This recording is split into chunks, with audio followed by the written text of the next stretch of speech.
bodies. So if you guys took anatomy class, it's actually really helpful for Maya.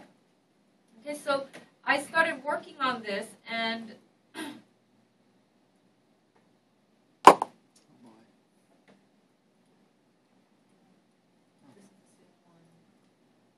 really see what the names of the files are.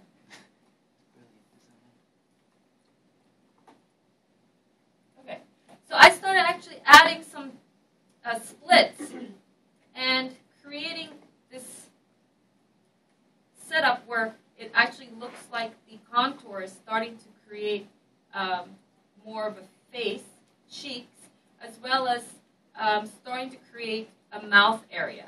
You guys see this? So what I'm going to do is I'm going to show you guys the procedure of this, and then I'm going to ask you guys to try creating very similar setup with last week's file that you guys all have. Okay? So I'm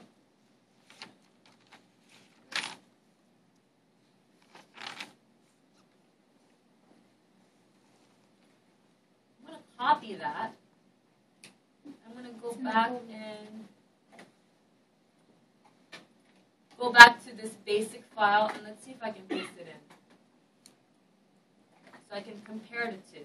Now, whenever you guys are modeling at this point, you should always use references. Okay, so you have the reference of the videos as well as the textbook, right?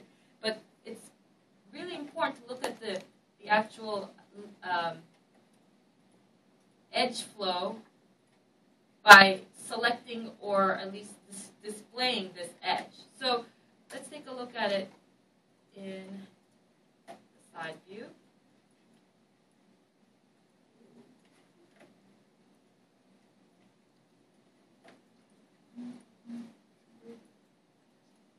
So I haven't done too much, but what I've done is I've added a split going through here, which happens with the dog.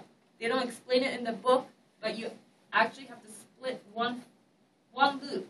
Okay? And also when I look down here, you'll notice that at the bottom, you see how here the edge ends right here? Well, I've actually started to loop that around to the middle. Okay? And there's more edges coming in here. Right? You guys see that? Yes.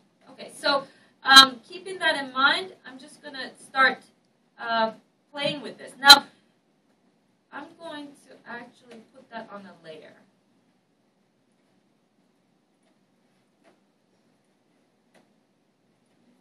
And that way I can template it if I want. Right? I can see it, but it doesn't get in the way.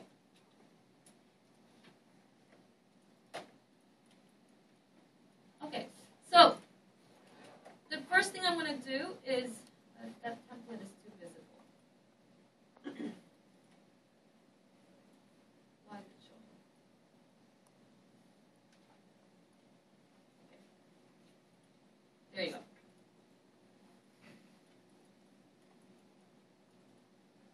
Okay, so I know that I need to add an actual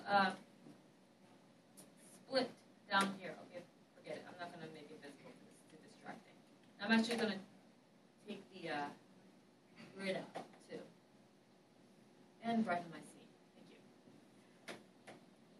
Okay, so I'm going to add a split going down my eye area, okay, to add more topology. And I can either do it in this view or I can do it in perspective. And right now, perspective is going to help me because I can see where the midline is going vertically, right? And the rule of thumb here is if you're going to insert edge loop tool, you should do it from the center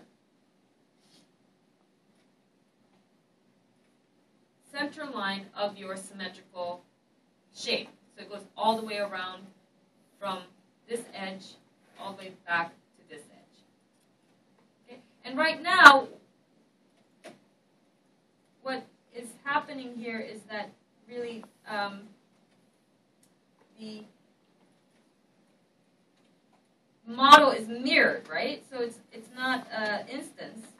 Okay, I'm just spacing that out. Okay. And if I had better drawings, I'd know exactly how to make the eye socket here. But I'm starting to plan where my eye socket will start. And I'm going to start modeling, and what's happening? It's not instancing. So I'm going to start getting frustrated with this process, and then I'm going to want to mirror it with an instance, right? That's probably what started happening for you guys once you mirror it into real geometry. Okay? So let me do that. We're going to be splitting it.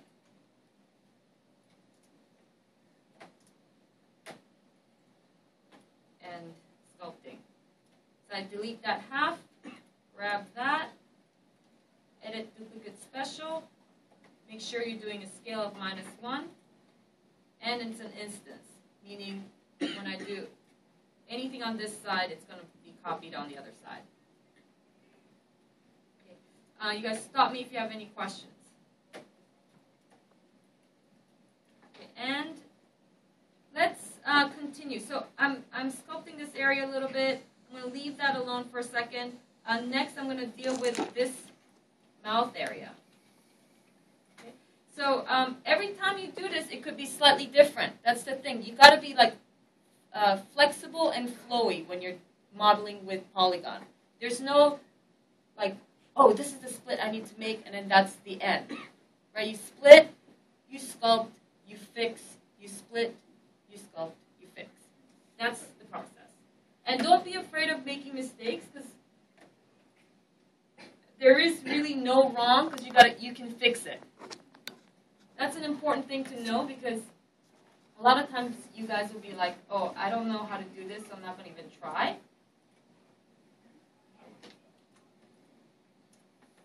For example, I could be like, I can make that split going down.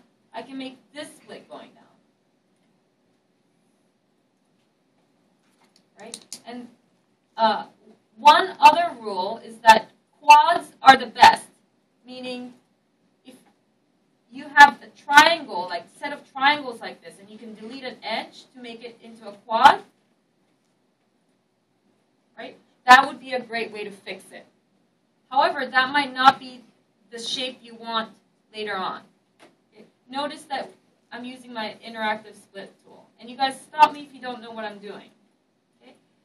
This is a triangle, right? And this edge, I actually want that edge to flow this way, because I feel like that's how the muscle will run. So I'm going to press Y. Y is repeat, insert edge, or split polygon tool.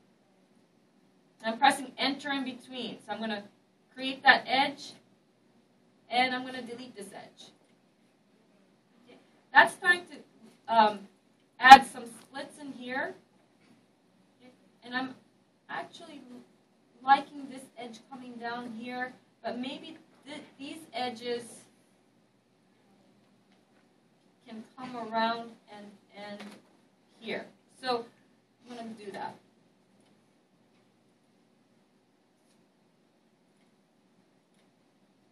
Return. And maybe this edge will start to inform the eye muscle area.